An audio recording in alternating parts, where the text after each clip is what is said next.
All right, so on this food prep Sunday, I'm going to teach you guys how to make some healthy tiramisu protein balls.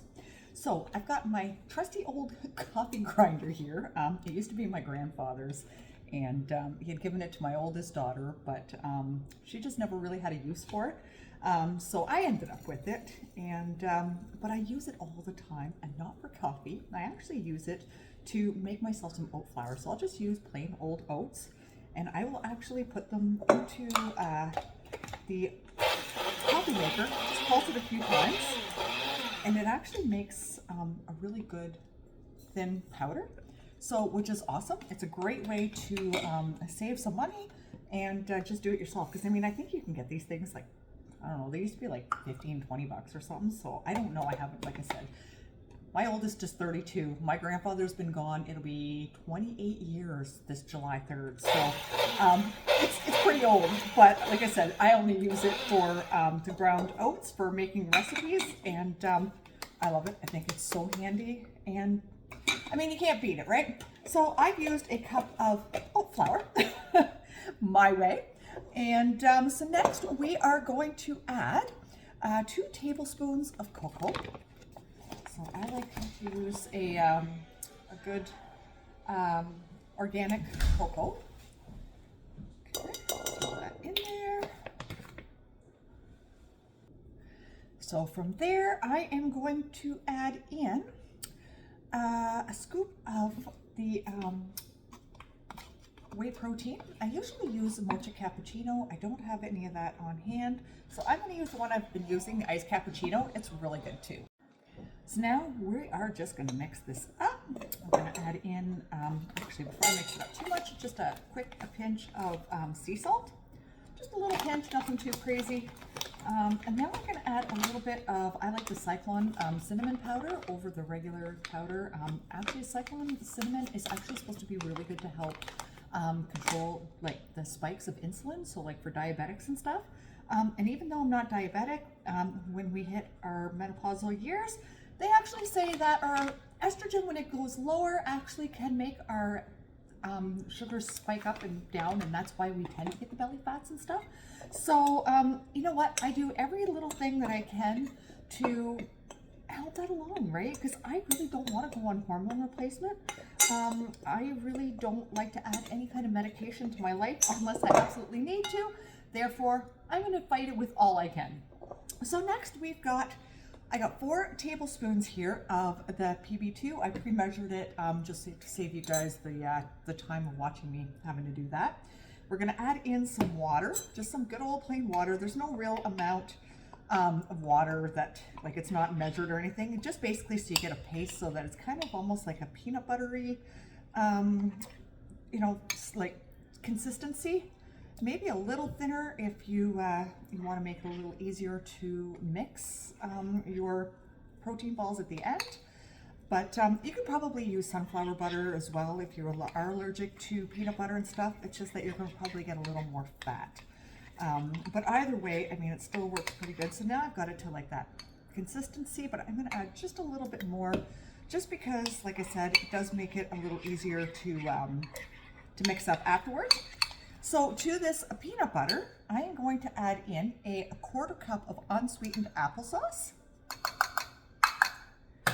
Mix that up really good. And then we're just going to add it in to our dry mix. And we are going to mix that up to make some lovely protein balls. I like to do this, you know, like I said, once a week. Sometimes I'll make 2 different recipes. Just to kind of keep things changed up, but for the most part, I'll make one, I'll eat it for a week, and then, you know, I'll try something new the next week, because even though I love these, you don't want to get sick of them, right? And if you keep eating the same thing over and over again, you're like, eh. But I don't know, so far, I've always really liked these. They make a good snack, and for me, being on the go and not really, you know, walking outside, even though it has been refrigerator temperatures lately, but in the summertime, that's not always the case. So what I normally do is I will actually freeze my chicken that I cook in the air fryer, and I throw these in the freezer as well. So by the time that I'm actually ready to eat them, they're thawed out, they're perfect just the way I want them. And so I can just throw them in my bag and go. And for me, as a letter carrier, like I said, I walk, usually anywhere from 3 to 5 hours, depending on my mail day. I'm out there walking all day. I get dropped off by a cab, I get picked up by a cab, and I literally walk. I have a few hours in office first, but for the most part, I'm just out there walking. So you're hungry, right? You get really hungry. And I find if I don't eat every, say, 3 to 4 hours, and then, say I go to work, I sort up my mail, and I go out and deliver, and I don't eat anything, and then, my 8-hour day is done, or sometimes 7 hours, but it's because I haven't eaten. I'm starving. And then once I get home, oh my goodness, I'm just famished, and I literally want to eat everything in sight. So just so you know, even though I added the extra water, these things are definitely something you want to mix with your hand. So make sure you've washed your hands really well before you start this. But yeah, they do mix well. It just, you really got to get in there and mix it up. But like I said, if I don't, it's like, then I do eat, and then my sugar spikes, and then I'll get, those crashes, and I don't find I sleep as well. So it's really important to make sure that you're always prepared. Even throw a bag of almonds or some kind of nut, if you can eat nuts, in a bag, not a big amount, because nuts are really high in calorie and fats, but they are good for you.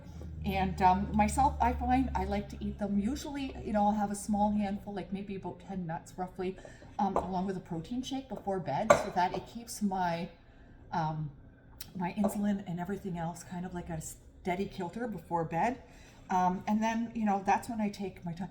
But it's funny, so many people that I know of, they're like, oh my God, like I fast and I do this and I do that. And it's like, I've tried that. It doesn't work.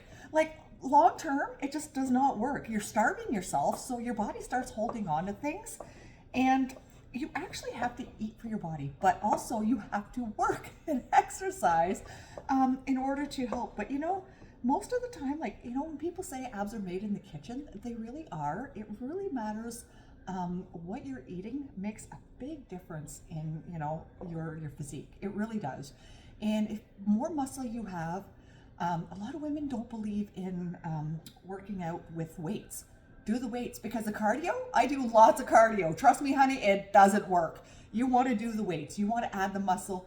The muscle will, as we get older, stop us from getting osteoporosis, which I know runs in my family. And for women, once you hit, your estrogen starts to drop, it's harder to make muscle, and therefore, if you're not building, guess what? You're going to lose it. And then you're going to start getting broken bones and everything else. So you don't want that. Start lifting the weights, girlfriend.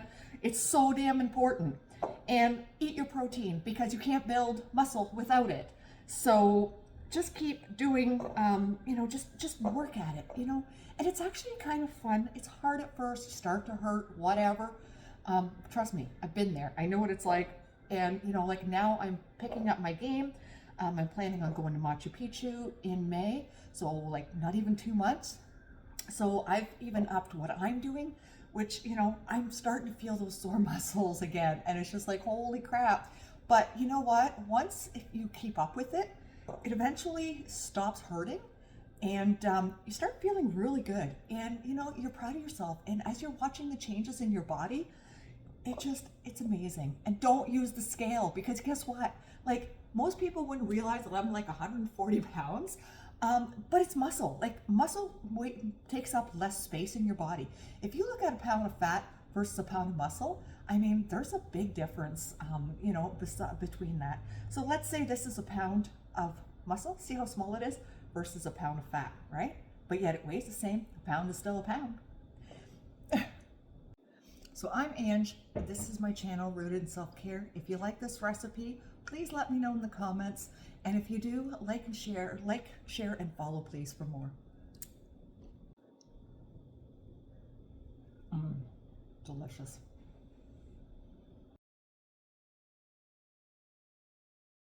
Another meal prep Sunday in the books, ready for Monday for work.